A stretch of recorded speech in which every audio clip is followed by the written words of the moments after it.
Nobody 2, the review. Let's get it.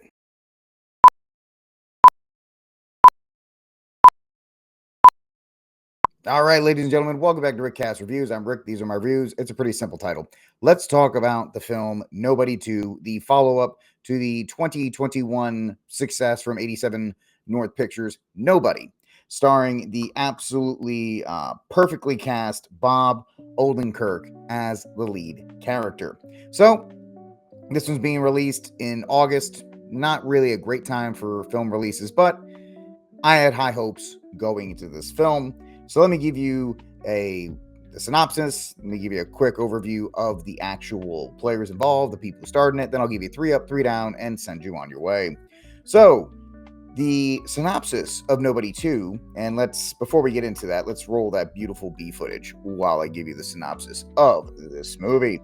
So, workaholic assassin Hutch Mansell takes his family on a much-needed vacation to the small, sleepy town of Plummersville. However, he soon finds himself in a crosshairs of a corrupt theme park operator, a shady sheriff, and a bloodthirsty crime boss. Starring, as I stated already, the lead character Bob Odenkirk from Better Call Saul. Also, Connie Nelson as his wife, Christopher Lloyd, John Ortiz, Riza, Sharon Stone, and Colin Hanks, and a bunch of kids. I don't really care about the kids' performance. They're fine. There's nothing to write home about, but there's really nothing else to talk about in that regard. So, Bob Odenkirk, perfect as Hutch. He slips right back into the character.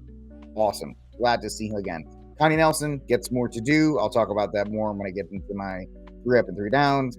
Christopher Lloyd, it essentially is a cameo, but he's having a blast, so I'm having fun too. John Ortiz as the theme park operator. John Ortiz is one of these guys, when you see him on the screen, you go, this is going to be a pretty good performance from him, so I don't have to worry about that. The only casting that was a little weird was Colin Hanks as trying to be like a sleazy sheriff. I didn't buy it. It just felt like Colin Hanks trying to be a sleazy sheriff by dropping a bunch of F-bombs and staring really intently. Didn't really work, but he tried, so I'm going to give him credit on that. So that's the synopsis. Those are a quick review of the performances. Let me get you 3 positives and 3 negatives. The first positive, the affirmation of family as an anchor. This is a pro-family movie, right? The dad does the best he can. He loves his wife. He loves his kids. And everything he does is about trying to reconnect with them. His whole motivation is rooted in wanting to reconnect with his wife and children. This echoes those pro-family messages that we Catholics and Christians have.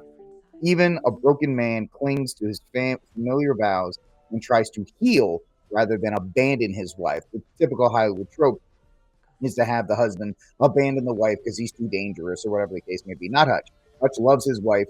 Hutch is going to do everything he can to keep his familiar bonds, his marriage vows. He's going to honor them the best he can. And let's be real, it's a straight white couple, so that's another win as well.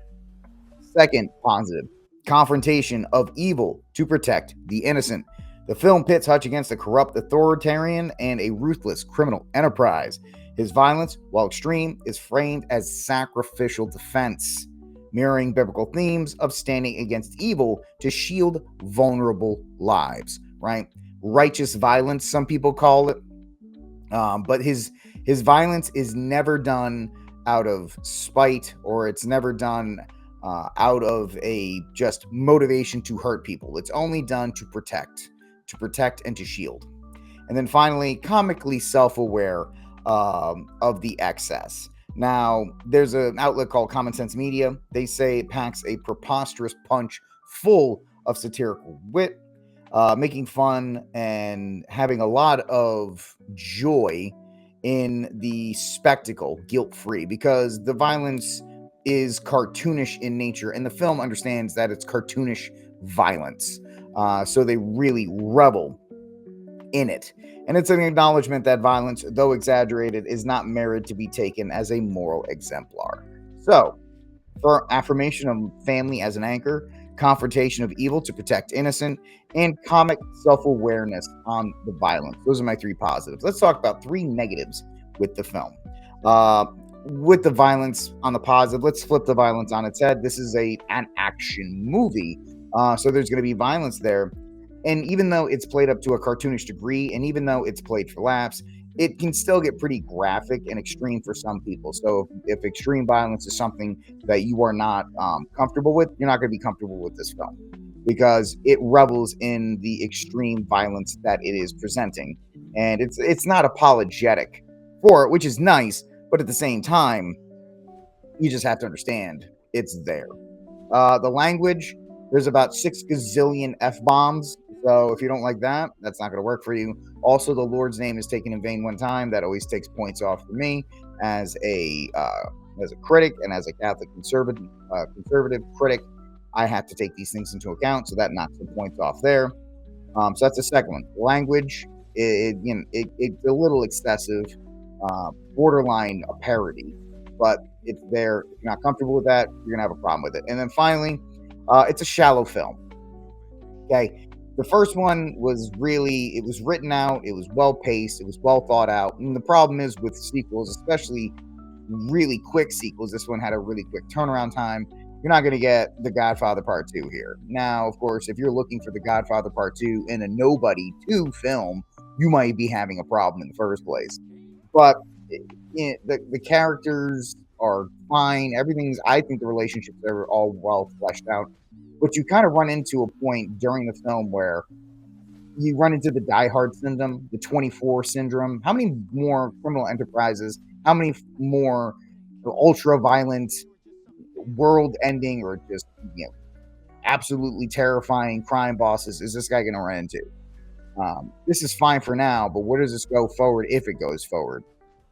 And so it's there. It can be, if you don't mind kind of tossing that to the side and understanding it is a nobody. It's an action movie. It's an action movie. We used to get 15 of these back in the 90s per year. Now we get one, so we might as well enjoy it. But if you're not huge, if you're looking for plot, you ain't going to get much of it here. It's really set up for action scene to action scene, which I'm fine with. That's kind of the action film formula. But some people may complain about that in regard.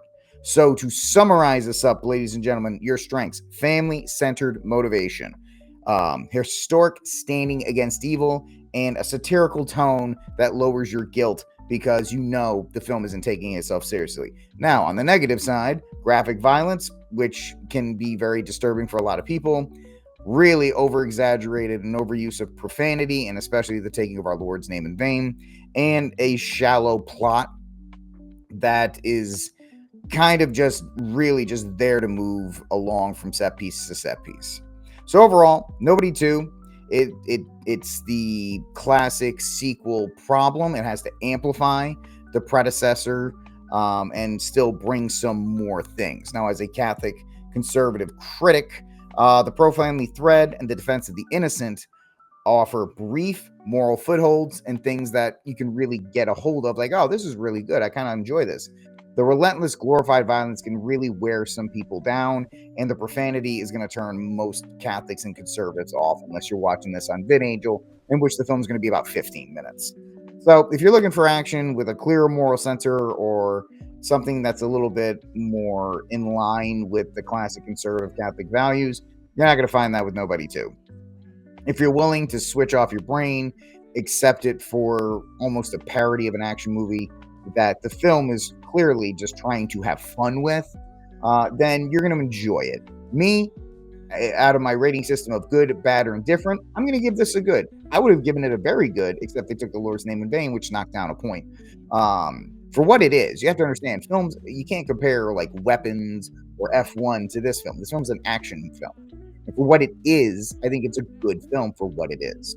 So if you're into the action genre and you're looking for a new action film that comes from 87 North, which does the John Wick films and really focuses on the stunt work, and you appreciate that kind of stuff, you're going to like it. If you're looking for anything more than that, you're going to be disappointed.